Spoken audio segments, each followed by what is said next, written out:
우리가 이 찬양으로 약할 때 강함 대신에 우리의 믿음과 신앙을 고백하면 좋겠습니다.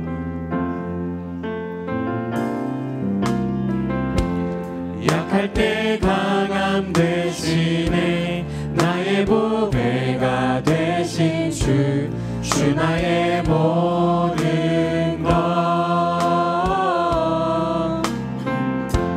주 안에 있는 보물을 나는 포기할 수 없네. 주 나의 모든 것. 다시 한번 고백합시다. 약할 때 강함 대신에, 약할 때 강함 대신에 나의 보배가 되신 주 나의 모든 것.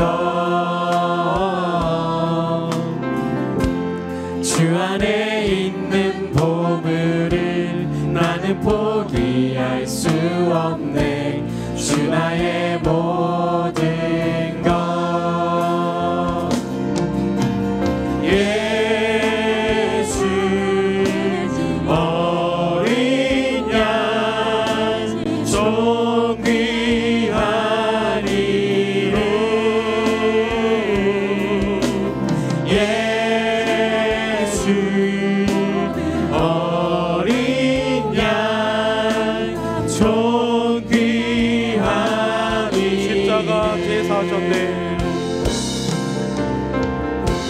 십자가 죄사하셨네.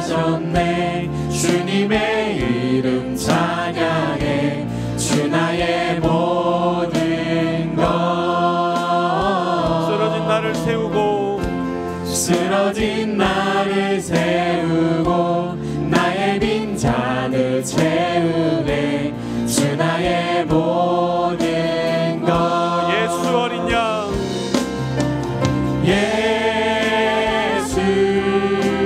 어린 양 존귀한 이름.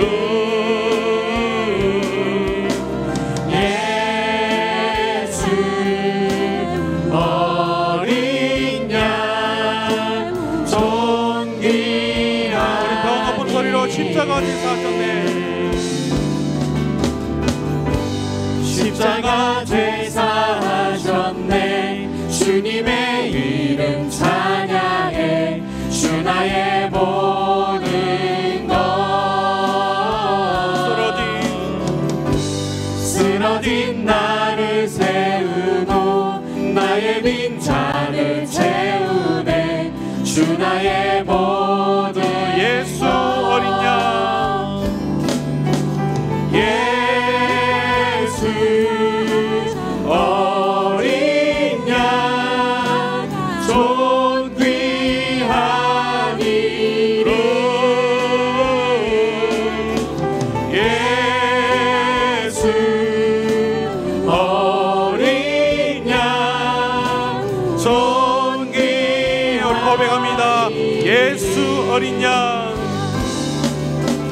예수 어린 양 존귀한 이름. 예수 어린 양 존귀한. 마지막으로 한 번 더 고백합시다. 예수 어린 양, 예수 어린 양 존귀한 이름. 예수 어린 양 존귀한 이름. 아멘.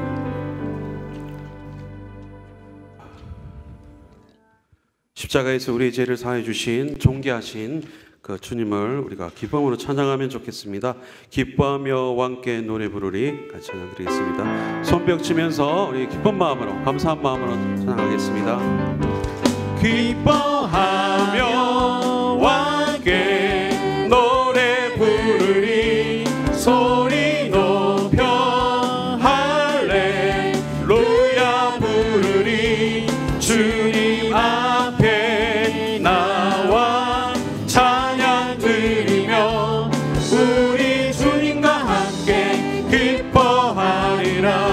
나의 창조자, 나의 창조자, 나의 구원자, 가장 귀한 나의 예수님 찬양합니다. 나의 치료자, 나의 선한 목자 되신 주 예수 나의 주 찬양. 기뻐하며 함께, 기뻐하며 함께 노래 부르리, 소리 높여 할렐루야 부르리. 주님 앞에 나와 찬양 드리며 우리 주님과 함께 기뻐하리라. 나의 창조자, 나의 창조자, 나의 구원자, 가장 귀한 나의 예수님 찬양합니다. 나의 치료자, 나의 선한 목자 되신 주 예수 나의 주 찬양하. 내게 강 같은 평화, 내게 강 같은 평화, 내게 강 같은 평화, 내게 강 같은 평화 넘치네. 내게 강 같은 평화, 내게 강 같은 평화, 내게 강 같은 평화 넘치네. 내게 바다 같은 사랑, 내게 바다 같은 사랑, 내게 바다 같은 사랑, 내게 바다 같은 사랑 넘치네. 내게 바다 같은 사랑, 내게 바다 같은 사랑, 내게 바다 같은 사랑 넘치네. 내게 샘솟는 기쁨, 내게 샘솟는 기쁨, 내게 샘솟는 기쁨, 내게 샘솟는 기쁨 넘치네. 내게 샘솟는 기쁨, 내게 샘솟는 기쁨, 내게 샘솟는 기쁨 우리 3절만 다시 한번 봅시다. 내게 샘솟는, 내게 샘솟는 기쁨, 내게 샘솟는 기쁨, 내게 샘솟는 기쁨 넘치네.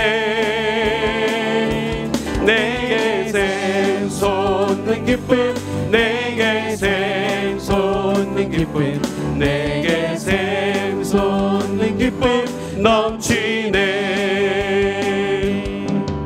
아멘.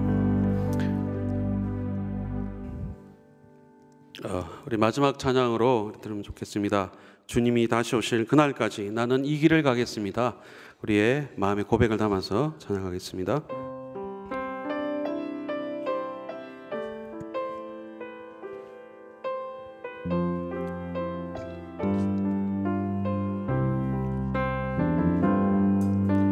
주님 다시 오실 때까지 나는 이 길을 가리라. 좁은 길 나의 십자가 지고 나의 가는 이 길 끝에서 나는 주님을 보리라. 영광의 내 주님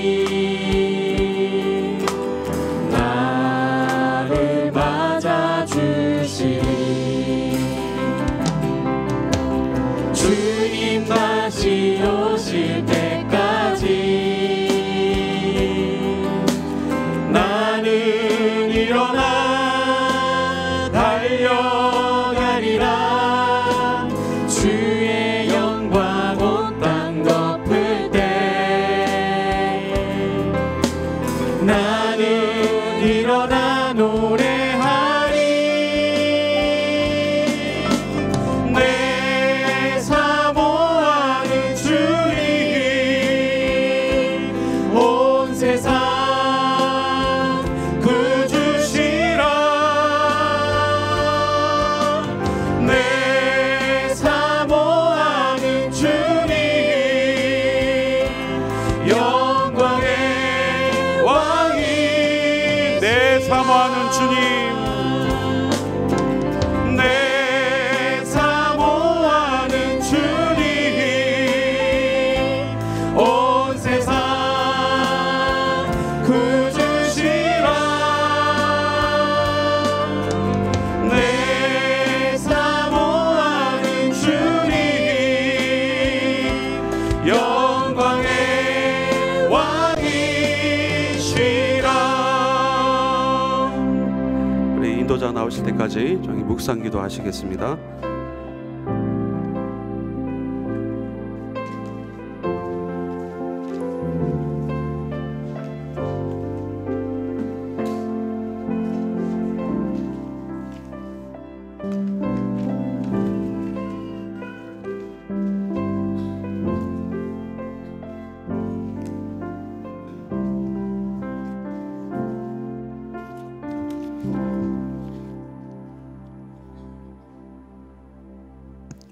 다 함께 묵상기도 하심으로 육교구 주간 예배를 드리겠습니다. 몸은 하나인데 많은 지체가 있고 몸에 지체가 많으나 한 몸임과 같이 그리스도도 그러하니라. 하나님 아버지, 오늘 오전 주일 예배를 통해 은혜 받게 하시고 이 시간 육교구 주간 예배로 드리게 하심을 진심으로 감사드립니다. 예배 가운데 성령님께서 임재하여 주시고 홀로 영광 받아 주시옵소서. 시작하였으니 마칠 때까지 주님께서 주관하여 주시옵소서. 예수님 이름으로 기도드립니다. 아멘. 다 같이 사도신경으로 신앙 고백하겠습니다.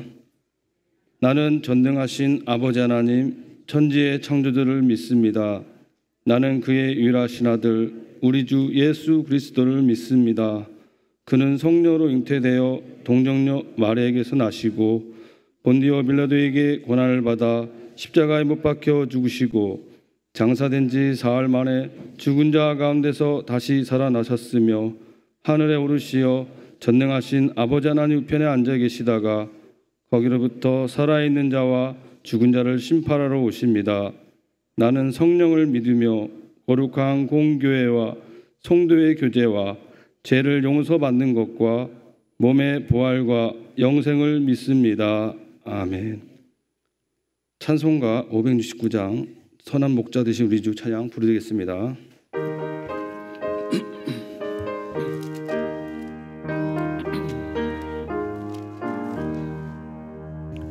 선한 목자 되신 우리 주 항상 인도하시고 푸른 풀밭 좋은 곳에서 우리 먹여주소서. 선한 목자 구세주여 항상 인도하소서. 선한 목자 구세주여 항상 인도하소서. 양의 문이 되신 예수여 우리 영접하시고 길을 잃은 양의 무리를 항상 인도하소서. 선한 목자 구세주여 기도 들어주소서. 선한 목자 구세주여 기도 들어주소서. 흠이 많고 약한 우리를 용납하여 주시고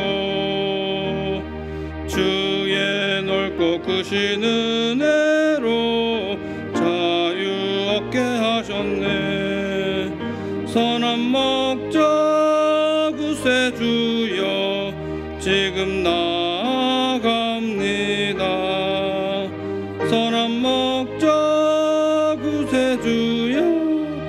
지금 나아갑니다. 일찍 주의 뜻을 따라서 살아가게 하시고 주의 크신 사랑 베푸사 걸어가게 하소서. 선한 목자 구세주여 항상 인도하소서. 선한 목자 구세주여 항상 인도하소서.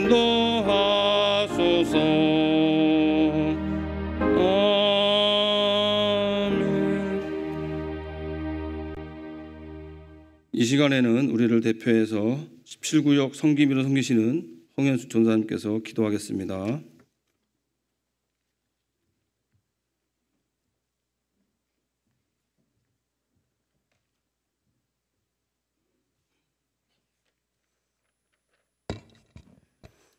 하나님, 우리를 부르시고 하나님 나라의 공동체를 이루게 하심을 감사드립니다.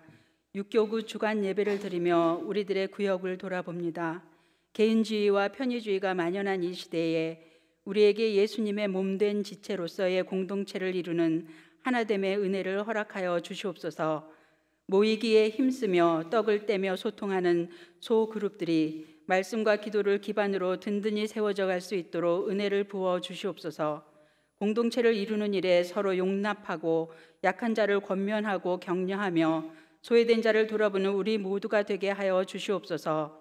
구역 섬기미와 말씀 섬기미로 헌신하는 주의 백성에게 목자의 심정, 긍휼히 여기는 마음을 부어주셔서 맡은 바 사역을 잘 감당하게 하여 주시옵소서. 때를 따라 꼴을 먹이는 선한 목자로서의 역할을 잘 감당할 수 있도록 말씀의 은혜 또한 풍성히 부어 주시옵소서. 구역을 통하여 구역원들의 양육과 성장과 헌신이 이루어져 또 다른 섬기미들이 세워지는 일에 또한 교회를 더욱 든든히 세우는 일에 초석이 되게 하여 주시옵소서. 한 해의 끝에서 올 한 해를 인도하신 에베네셀의 하나님을 찬양합니다. 제 갈 길로 가려는 우리의 모든 허물을 십자가의 보혈로 정결케 하시고 하나님의 뜻 안에서 행하는 우리가 되게 하옵소서. 시와 연한을 이루시는 하나님께서 허락하신 오늘을 감사드리며 예수님 이름으로 기도드립니다. 아멘.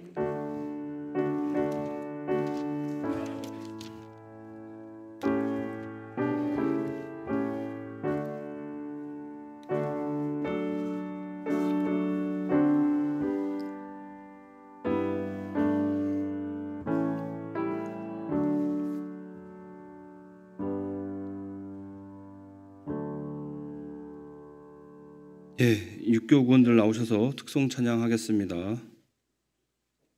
저희 육교구원들이 찬송가 440장 주와 같이 길 가는 것 1절과 2절을 부르고 간주 후에 4절은 우리 다 같이 찬양하도록 하겠습니다. 이 앞으로 쭉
이 시간에는 18구역 성김으로 섬기시는 영동민 형제님 나오셔서 성경 말씀 봉독하시고 김영호 목사님께서 하나님의 뜻은 일하는 것이란 제목으로 말씀 전할 때에 도전과 은혜 받으시기 바랍니다.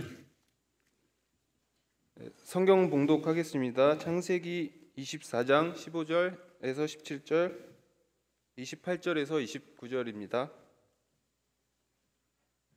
제가 봉독하겠습니다. 말을 마치기도 전에 리브가가 물동이를 어깨에 메고 나오니 그는 아브라함의 동생 나홀의 아내 밀가의 아들 부두엘의 소생이라. 그 소녀는 보기에 심히 아리답고 지금까지 남자가 가까이 하지 아니한 처녀더라. 그가 우물로 내려가서 물을 그 물동이에 채워 가지고 올라오는지라. 종이 마주 달려가서 이르되 청하건대 내 물동이의 물을 내게 조금 마시게 하라.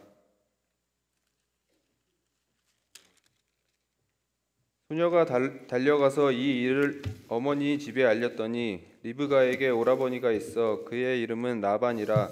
그가 우물로 달려가 그 사람에게 이르러. 아멘. 네, 하나님의 뜻은 일하는 것이라는 제목을 가지고 하나님의 말씀을 같이 나눠보도록 하겠습니다.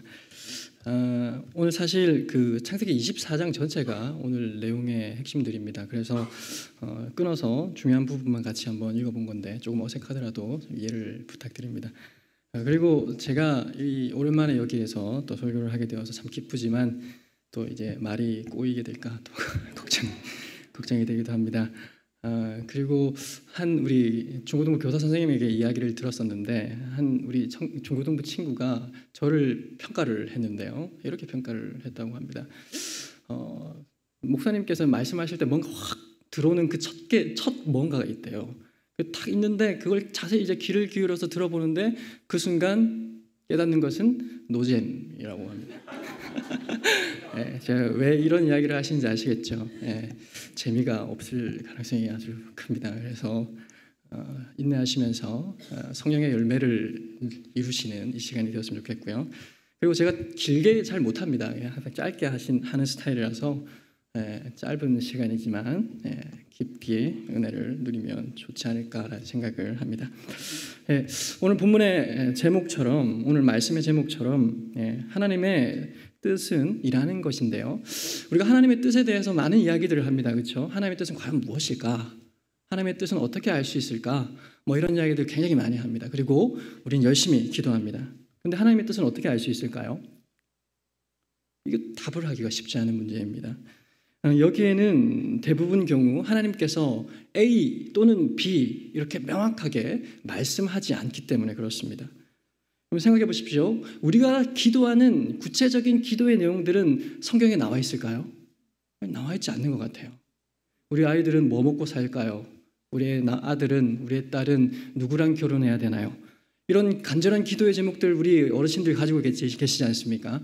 그런데 이 기도를 끊임없이 하지만 그거에 대한 뜻을 깨달으시는 적이 있을까요? 쉽지 않은 문제인 것 같습니다. 또 우리 청년도 마찬가지일 것입니다. 형제와 자매를 사귀는 것에 하나님의 뜻을 묻지만 도무지 해결되지 않는 답들을 누릴 수 없는 그런 순간들이 너무나도 많다는 것이죠. 또한 어떤 시험을 칠 때에도 그렇습니다. 하나님, 제가 이 시험을 쳤는데 떨어졌습니다. 한 번 더 하는 것이 하나님의 뜻입니까? 아니면 그만두는 것이 하나님의 뜻입니까? 이런 이야기들을 끊임없이 합니다. 되돌아오는 것은 무응답입니다. 어떤 청년은 또 뭐 그런 게 있었습니다. 이민을 가는 것, 이게 하나님의 뜻일까요? 이렇게 간절히 되게 많이 기도했어요. 근데 하나님의 뜻을 알았을까요? 몰랐죠. 엄청 기도하더라고요. 새벽기도 나오고 막 그러던데 그 뜻을 알지 못했습니다. 이렇듯 하나님의 뜻은 쉽사리 알기 어렵습니다. 하나님께서 자, 그래, 이거니까 이거 해라고 말씀하시는 분이 결코 아닌 것 같기 때문에 그렇습니다. 이런 신앙의 딜레마, 삶 속에서 잘못되어지는 일들이 너무나도 많이 있기 때문에 우리는 그 반면에 하나님의 뜻을 계속해서 묻고 또 묻는 것이라는 생각을 하게 되는 것이죠. 그래서 잘못되는 일들을 놓고 내가 하나님의 뜻과는 상관없이 내 마음대로 일을 진행했기 때문이다라는 결론에 이르니까 더 하나님의 뜻에 매달리는 이상한 일들이 일어나는 것입니다. 중요하고 아주 좋은 신앙이라고 볼 수 있습니다. 하나님께서 하나님의 의지대로 하나님의 뜻을 알려주신다면 더 풍성한 삶을 살 수 있을 것이다라고 생각하기 때문에 우리는 계속해서 하나님의 뜻을 묻는 것이죠. 하지만 이러한 신앙의 패턴은 하나님의 뜻을 가늠하려고 하다 보니까 신비적인 것이나 우연 이런 것들을 추구하는 길로 빠지기가 너무나도 쉽습니다. 정말 역설적이게도 모순적이게도 청년들에게 이런 이야기들이 너무나도 많이 등장합니다. 합리적인 것 같고 냉철한 것 같고 논리적인 것 같은데 그 깊은 것을 다 들여다보면 결국 신비적인 어떤 병리 현상 이런 것들이 드러나는 것을 볼 수가 있습니다. 하나님의 뜻은 그분께서 당신의 때가 되면 자연스럽게 이루시는데 우리는 지나치다 싶을 만큼 내가 알고야 말리라 라고 생각하면서 하나님께 접근하는 것은 아닐까요? 오늘 이 본문의 말씀을 통해서 우리가 이것을 한번 생각해 봤으면 좋겠습니다. 하나님의 뜻을 어떻게 알 수 있을까? 하나님의 뜻을 우리의 인생 가운데에서 구체적으로 알 수 있는 방법이 과연 무엇일까? 마음을 다해서 간절히 기도하면 하나님께서 뜻을 내려주실까? 이 질문에 대해서 오늘 이 본문의 말씀은 너무나도 중요한 이야기를 우리에게 던져주고 있습니다. 이 창세기 24장은 이삭의 아내를 찾기 위해서 아브라함의 늙은 종이 무려 800km나 떨어져 있는 나홀 성으로 가는 이야기로 출발합니다. 그리고 리브가를 만나는 장면을 볼 수가 있습니다. 해질녘 무렵 우물가 앞에서 하나님이 정하신 여자를 어떻게 만날 수 있을까요? 그분의 뜻을 묻는 기도를 이 종이 하기 시작합니다. 그리고 기도에 합한 리브가를 만난 후에 그 집을 찾아가서 가족을 설득하는 이야기가 기록됩니다. 저는 그런데 이 본문을 읽을 때마다 어떻게 하면 하나님의 뜻을 알 수 있습니까? 이렇게 집요하게 묻는 우리들을 향해서 어떻게 나의 뜻을 이루어가는지 한번 보아라 라고 말씀하시는 하나님을 경험하게 되는 것 같습니다. 오늘 이 본문을 보시면 이런 문구가 떠오릅니다. 오늘 밤에 우리 한번 밤새도록 달려볼까? 여러분, 이 말은 좋은 뉘앙스는 결코 아닌 것 같습니다.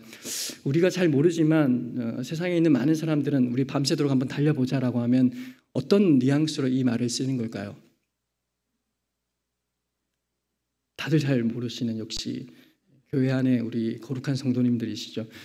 많은 사람들이 달려보자라고 하면 밤새 술 먹고 진탕 놀아보자 이런 의미로 사용을 한다는 것 같습니다. 그래서 달린다라는 이야기는 마치 무언가 끝장을 본다 이런 의미처럼 느껴지는 것이죠. 그런데 오늘 본문에 보시면 달린다라는 말이 3번 등장하고 있습니다. 이 3번 등장한다는 말은 무엇일까요? 그만큼 이 본문이 강조하는 바가 달리는 것이다라는 것을 의미하는 것이다라고 생각을 할 수가 있는 것이죠. 세 사람이 등장합니다. 아브라함의 종 리브가, 그리고 리브가의 오빠인 라반이 등장하는데 재미있게도 이 세 명이 묘사되는 성경의 글을 살펴보시면 다 동일하게 달려가고 있는 모습을 볼 수가 있습니다.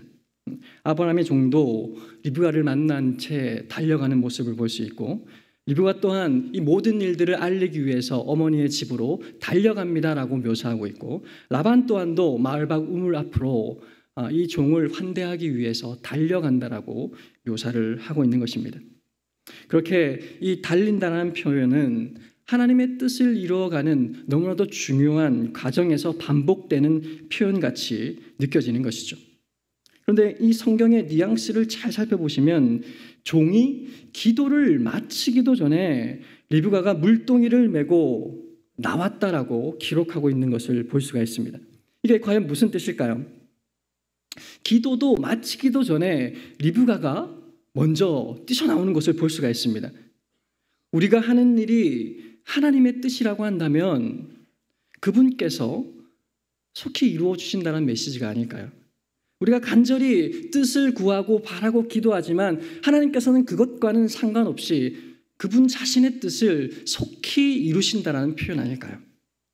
그렇기 때문에 우리가 하나님의 뜻을 아는 것 너무나도 중요하지만 오늘 이 본문을 통해서 적어도 그것은 그렇게 큰 너무나도 중요한 문제는 아니다라는 것을 깨닫게 되는 것입니다. 왜냐하면 하나님의 뜻이라면 그분께서는 반드시 속히 이루시기 때문에 그렇습니다. 그렇게 굳이 하나님의 뜻이 무엇인지 알려고 하는 것, 이것은 자기 확신에 찬 하나의 잘못된 신앙생활이 될 수 있다는 겁니다. 욕심일 뿐이라는 사실을 한 번쯤 생각해 볼 필요가 있는 것이죠.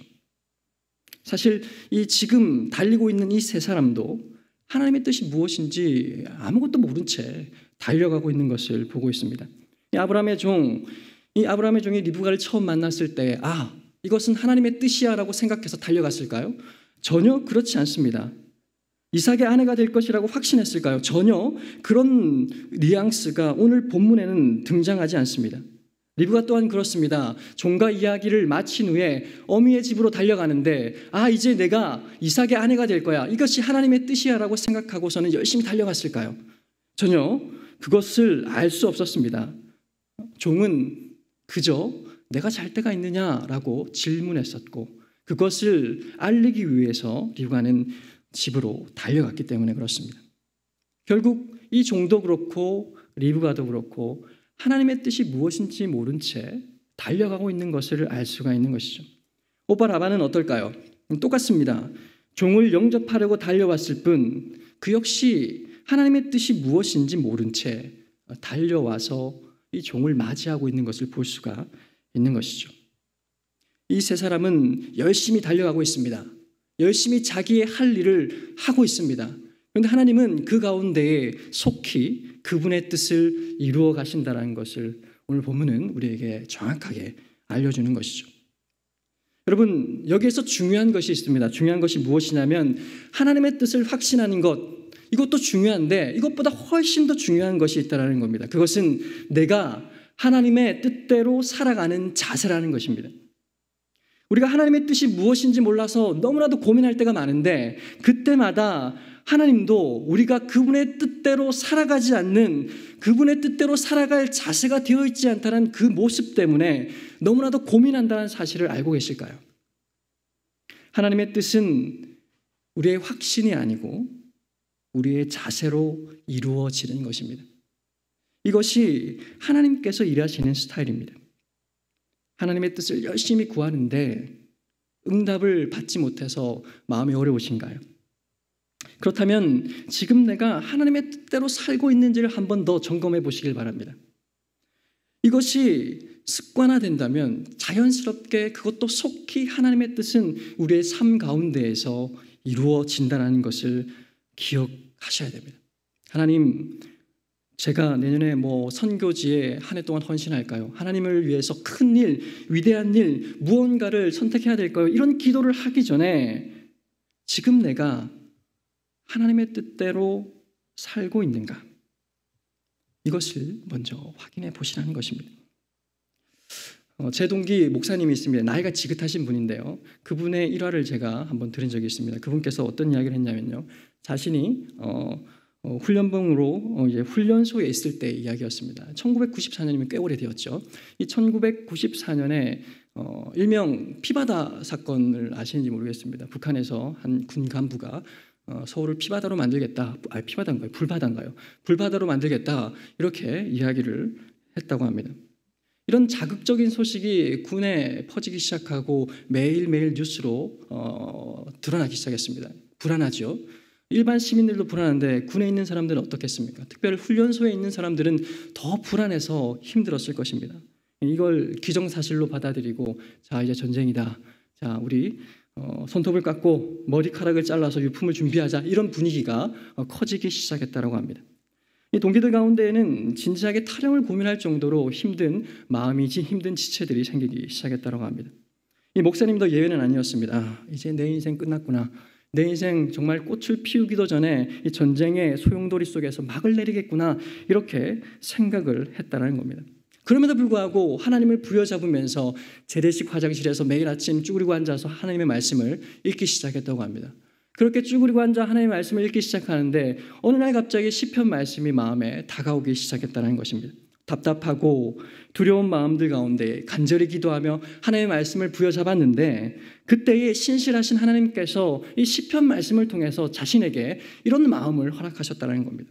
루스에서 야곱에게 임하셔서 함께 하신 하나님, 그 하나님께서 지금 나에게도 함께 하시는구나라는 그 확신이 생기기 시작했다는 것입니다. 볼품없는 이 재래식 화장실에서 쭈그리고 앉아있는 그분에게 그런 확신이 찾아오자 불안감이 사라지기 시작했고 그 즉시 자신이 해야 될 일들이 무엇인지를 챙기기 시작했다는 것입니다. 훈련병이 할 일이 무엇이 있겠습니까? 열심히 훈련받는 것이었습니다. 그리고 주변에 있는 동료들을 격려하며 확신에 찬 모습으로 그 일들을 감당하는 것이었습니다. 그렇게 하루하루를 걸어가자 주변에 있는 동료들도 위로를 받고 격려를 얻고 힘을 얻었다는 것입니다. 자신의 마음에 기쁨들이 샘솟기 시작했고 그 마음들을 가지고 모든 동료들과 함께 열심히 훈련을 받았다는 것입니다. 이렇게 이야기했습니다. 내가 하나님의 뜻을 알고 있어서가 아니라 하나님의 뜻대로 살아가려는 나의 자세를 통해서 나를 변화시키시고 내 주변을 변화시키셨다. 하나님은 그분 뜻대로 살고자 하는 나의 자세, 우리의 자세를 통해서 하나님의 뜻을 이루시고 그때 우리는 하나님의 영광을 얻는다라고 이렇게 고백하는 것을 들었습니다. 이처럼 하나님의 뜻보다 중요한 것은 하나님의 뜻 가운데에서 우리의 자세는 어떠한가입니다. 또 하나 더 우리가 이 본문을 통해서 이야기할 수 있는 것은 이것입니다. 33절 말씀 우리 같이 한번 읽어볼까요? 자, 33절 말씀입니다. 33절 함께 읽어보도록 하겠습니다. 시작.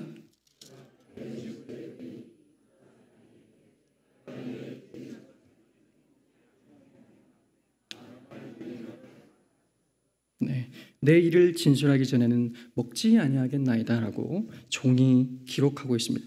아브라함의 종은 좋은 음식을 대접하는 라반과 그의 가족에게 이렇게 이야기를 했었습니다. 이 종이 사고하는 방식을 한번 묵상해 보십시오. 주인인 아브라함의 아들의 이삭의 결혼의 문제, 이것을 누구의 일로 판단했을까요?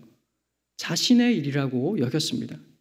내 일을 진술하기 전에는 나는 아무것도 먹지 않겠습니다라고 말하는 것입니다. 이 내일 곧 자기 자신의 일로 간주하고 있는데 여기에서 일이라는 표현은 이 히브리어로는 따바르란 단어입니다. 이 단어는 1차적으로는 말씀이란 단어입니다. 근데 이 용례가 어떠냐면요, 10계명 10가지의 말씀들이라고 말할 때에 그 말씀들과 똑같은 단어입니다. 그리고 역대기에 보면 왕들의 행적들이라고 표현할 때 이 행적들이라는 단어를 쓸 때 말씀들이라고 이야기를 합니다. 이 의미들을 나열해 봤을 때 일, 하나님의 말씀, 왕들의 행적들, 이것이 똑같은 선상에 놓여지게 된다는 것입니다. 이게 무슨 뜻을 이야기하는 건지 아시겠습니까? 하나님께서 우리에게 모든 일들을 허락하셨는데 이 일들은 하나님의 말씀입니다. 그리고 이 일들은 지극히 사소하다라고 여겨지는 어떠한 부분도 왕들의 행적처럼 똑같이 크고 엄청난 일들이다라는 것입니다. 그래서 이 의미를 알고 있었던 아브라함의 종은 내 일을 진술하기 전까지는 어떠한 것도 하지 않겠습니다라고 이야기를 하고 있는 것입니다. 종의 주인이 아들의 아내를 찾는 일을 나의 따바르라고 한 까닭, 이것은 아브라함의 명령 이전 하나님의 명령이자 하나님의 말씀이다라고 생각했습니다. 이것이 바로 하나님의 뜻을 이루는 우리의 삶의 자세라는 것입니다. 하나님께서 우리에게 삶을 주셨습니다.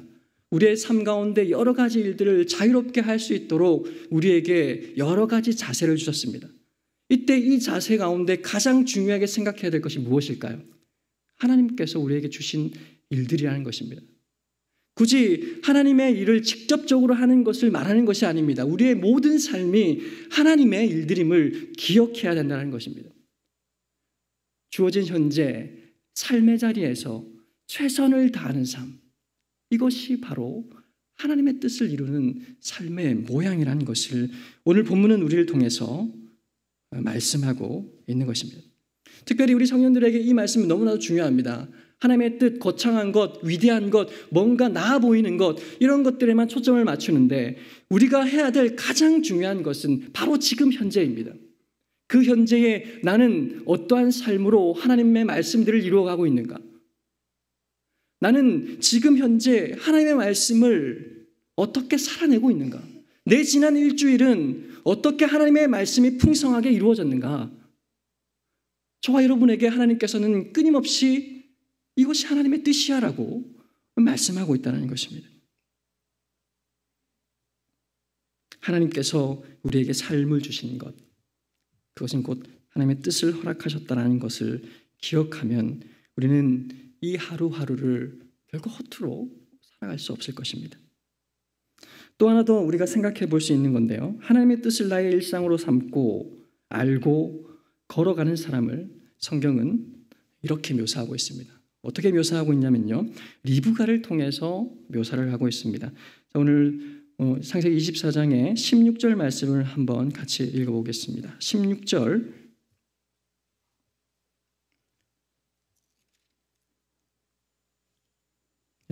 읽겠습니다. 시작.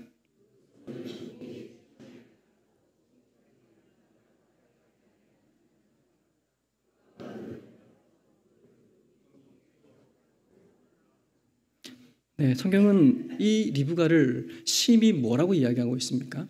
아리답다라고 이야기하고 있습니다. 지금 아리답다라고 말씀하시는 이 순간에 무슨 상상을 하셨습니까? 아름답다는, 여러분이 생각하는 이 아름답다는 어떠한 것입니까?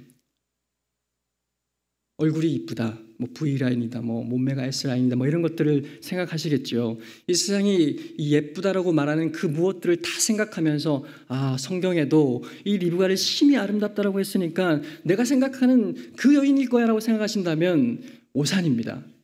성경이 심히 아름답다라고 한 것의 의미가 무엇인가? 이것을 우리가 한 번 더 생각해 볼 필요가 있는데 성경은 정확하게 묘사해 주고 있습니다. 20절 말씀을 보십시오. 20절 같이 읽어보겠습니다.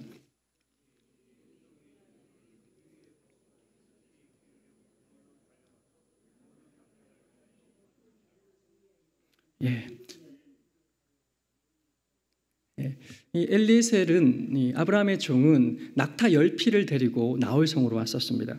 근데 당시 이 우물은 어떻냐면요, 지금 우리가 전통적으로 알고 있는 두레박을 내리는 그런 우물이 아니었습니다. 밑으로 걸어가서, 한참 밑으로 걸어가서 물을 길러서 다시 거슬러 올라와야 하는 형태였습니다. 그런데 며칠 동안 물을 먹지 못한 낙타 한 마리가 몇 리터의 물을 먹는지 아십니까? 아까 100리터의 물을 먹는다고 합니다. 10피를 가져왔습니다. 그런데 리브가가 이제 우물의 물을 기르기 위해서 항아리를 가져가는데 이 항아리가 일반적으로 몇 리터가 들어가는지 아십니까? 한 12리터가 들어간다고 합니다.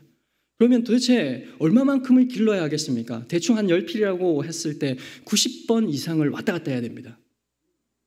오늘날 우리는 이런 여인을 아름답다라고 이야기할까요? 철인이라고 이야기하겠죠.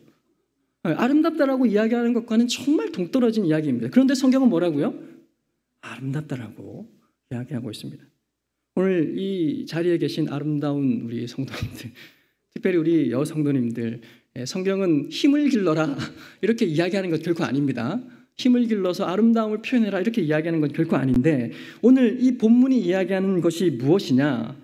하나님의 일, 나의 일, 어떠한 일들이든 사랑하며 섬기며 땀을 흘리며 수고하는 사람, 그 사람이 하나님의 일에 쓰임받는 하나님께 합당한 아름다운 사람이다, 이 말을 이야기하는 것입니다.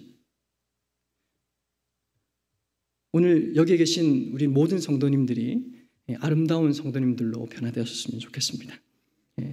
또 하나 더 우리가 생각해 볼 것이 있는데요. 16절에 보시면 리브가를 또 설명하기를 지금까지 남자를 가까이 하지 아니한 처녀다라고 이야기하고 있습니다.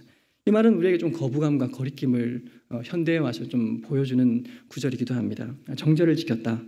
이 프라이버시와 같은 이 표현을 왜 성경은 굳이 표현하고 있는 것일까? 이것은 단순히 그것을 칭찬하기 위함이 아닙니다.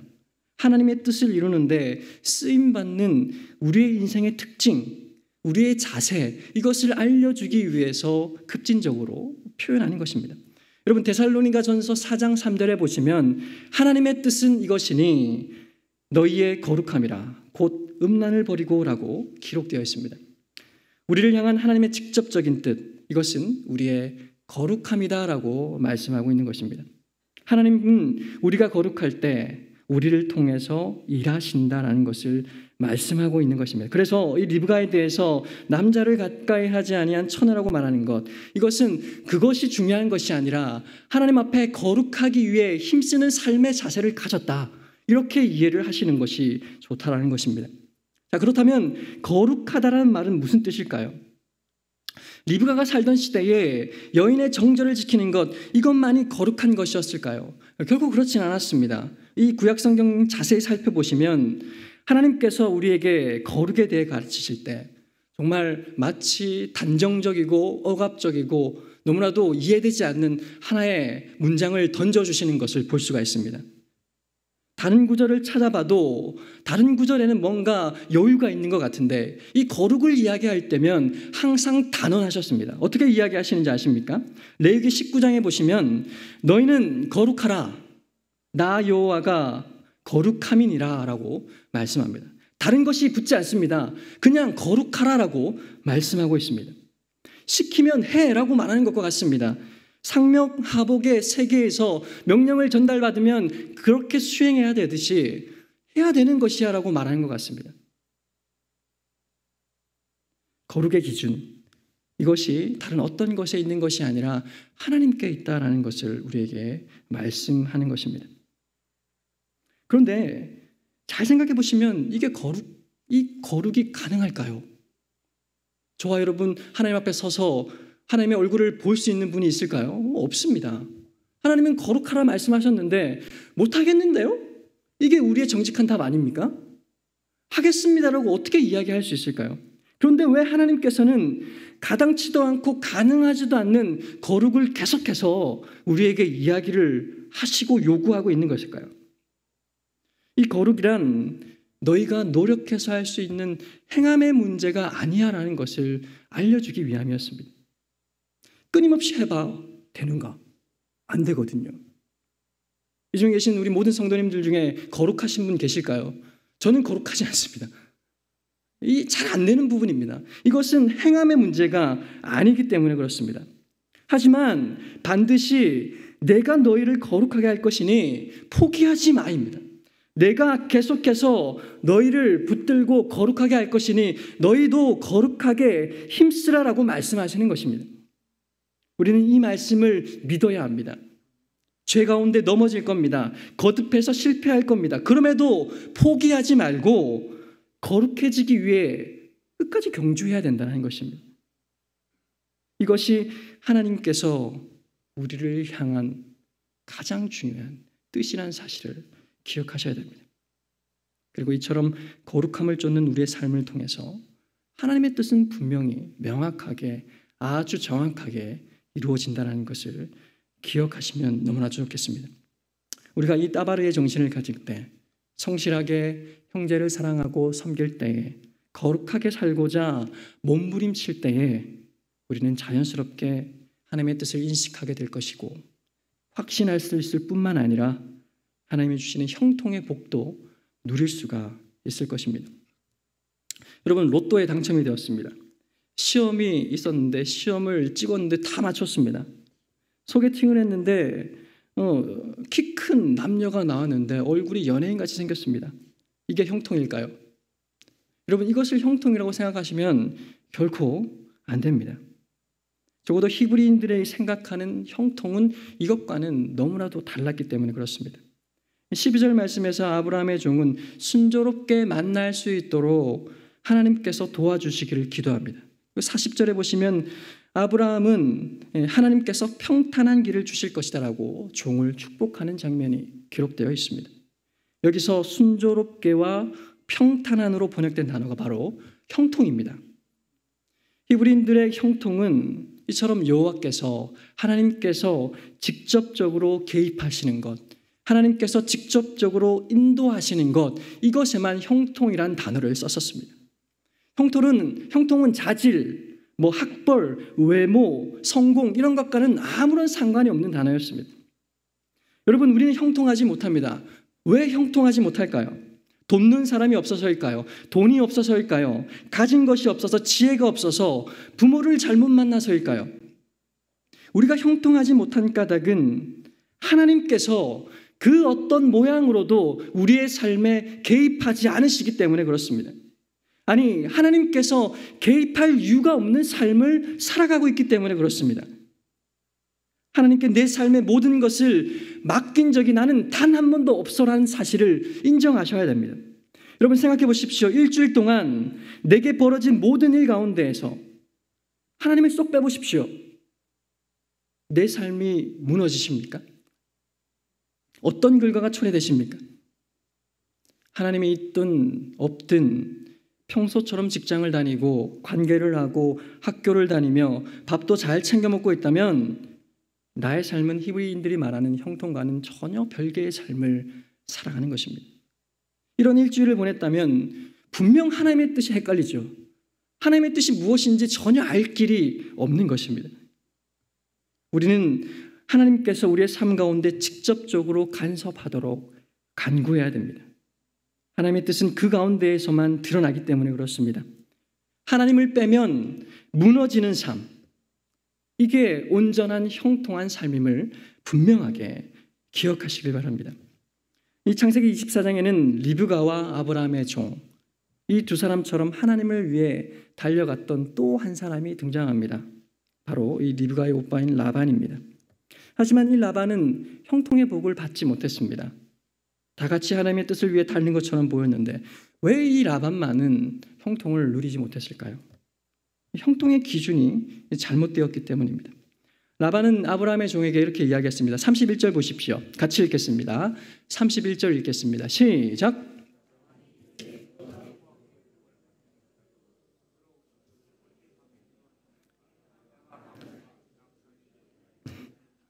네, 여호와께 복을 받은 자여 들어오소서라고 환대하고 있습니다. 이 라반이 언제 이 늙은 종을 봤다고 여호와께 복을 받은 자여라고 이야기를 하는 것일까요? 이 라반에게 있어서 복의 기준은 돈이었습니다. 그래서 30절에 보면 종이 리브가에 준 코걸이, 그 손에 목걸이를 보고 대뜸 이렇게 이야기하는 것이었습니다. 게다가 우리가 알고 있듯이 이 라반은 우상 숭배자입니다. 창세기 31장 말씀해 보시면 그는 드라빔을 나의 신이다라고 이야기했고 또 엄청난 탐욕을 가진 자로 묘사를 하고 있습니다. 그럼에도 불구하고 여호와께 복을 받은 자여 들어오소서라고 이야기하면서 여호와의 이름으로 환대하는 이 히브리인들의 인사법을 정확하게 구사하고 있습니다. 여러분, 이 대목에서 우리는 한번 생각해 보셔야 됩니다. 이 라반의 모습 속에서 혹시 우리가 보이고 있는 것은 아닐까요? 예배를 우리는 드리고 있습니다. 말씀도 읽습니다. 구원의 원리가 무엇인지 잘 알고 있습니다. 기독교 문화에도 너무나도 익숙한 삶을 이제는 살아갑니다. 찬양도 너무 잘하죠. 그런데 성경이 말하는 기준이 아니라 라반이 말하고 있는 기준을 가지고 이 자리에 앉아 있는 것은 아닐까요? 이 제자의 정체성을 버리고 스스로 괜찮은 크리스천이냐 착각하며 살아가고 있는 것은 아닐까요? 여러분, 분명히 기억해야 될 것이 있는데 제자가 아닌 사람은 크리스천이 결코 아닙니다. 결국 그럴 수가 없습니다. 얼핏 형통의 삶을 비슷하게 달리는 것 같지만 결국 그 기준이 다르면 결국 형통에 다다를 수가 없습니다. 기준이 잘못되면 하나님의 뜻을 이루는데 쓰임 받을 수도 없고 쓰임을 받는다 할지라도 이 라반처럼 형통의 복을 누릴 수가 없다라는 것입니다. 오늘은 이 하나님의 뜻이 무엇인지, 하나님의 뜻을 이루는 삶의 자세가 무엇인지 이 아브라함의 종과 리브가와 이 라반을 통해서 배웠습니다. 우리의 삶의 자세, 이 삶의 자세를 통해서 형통을 주시길 원하시는 하나님, 그 하나님을 일주일 동안 누리시고 형통의 복을 가득 담으시는 저와 여러분이 되시기를 주님의 이름으로 간절히 바랍니다.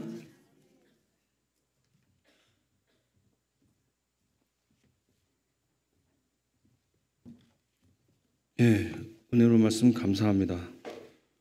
다 같이 찬송가 580장 삼천리 반도 금수강상 찬양 부르도록 하겠습니다.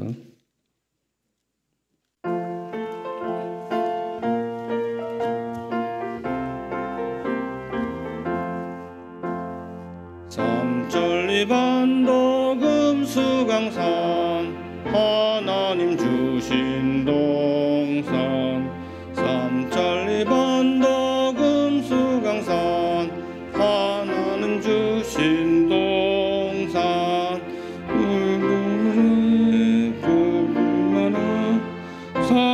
사방의 일꾼을 부르네. 곧 이날에 일가려고 그 누가 대답을 할까. 일하러 가세 일하러 가 삼천리 강산 위에 하나님 명령 받았으니 반도강산에 일하러 가세. 삼천리 반도 금수강산 하나님 주신 동산. 삼천리 반도 금수강산 하나님 주신 동산. 봄 돌아와 밭갈 때니 사방의 일꾼을 부르네. 곧 이날에 일가려고 그 누가 대답을 할까. 일하러 가세 일하러 가 삼천리 강산 위에 하나님 명령 받았으니 반도강산에 일하러 가세. 삼천리 반도 금수강산 하나님 주신 동산. 삼천리 반도 금수강산 하나님 주신 동산. 곡식이고 거둘 때니 사방의 일꾼을 부르네. 곧 이날에 일가려고 그 누가 대답을 할까. 일하러 가세 일하러 가 삼천리 강산 위에 하나님 명령 받았으니 반도강산에 일하러 가세. 네, 목사님 나오셔서 축복하심으로 육교 주간 예배를 마치겠습니다.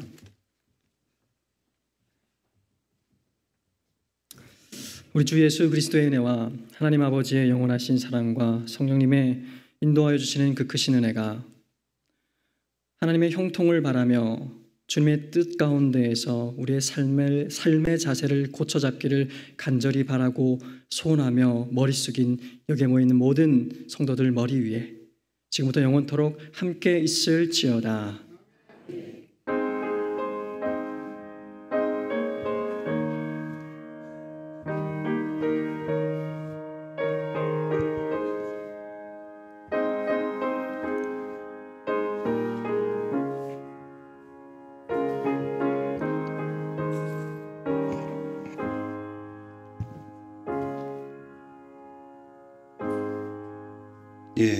잠시 광고 좀 드리겠습니다.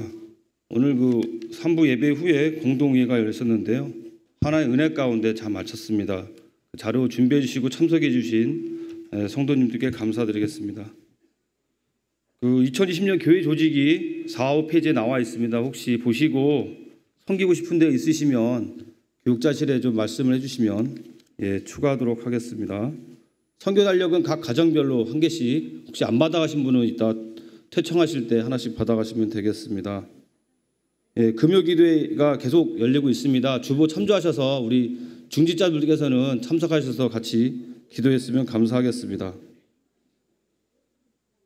오늘 보시면 알겠지만 이 성탄절식이 있는데 어제 정순회 장로님하고 또 몇 분 집사님들하고 또 청년부들이 이렇게 고생을 어제 많이 했습니다. 추운 가운데. 보시면 좀 격려해 주시고 혹시 보시고서 또 사진 찍고 싶으면 사진을 찍어 놓으시는 게 또 기념에 남으실 겁니다. 이게 아마 제 기억으로 1월 달 되면 아마 사라질 걸로 기억하거든요. 그러니까 12월 달에 조금 좀 좋으신 분들하고 같이 사진 한번 찍어서 기념으로 남겨주면 좋을 것 같습니다. 이상입니다.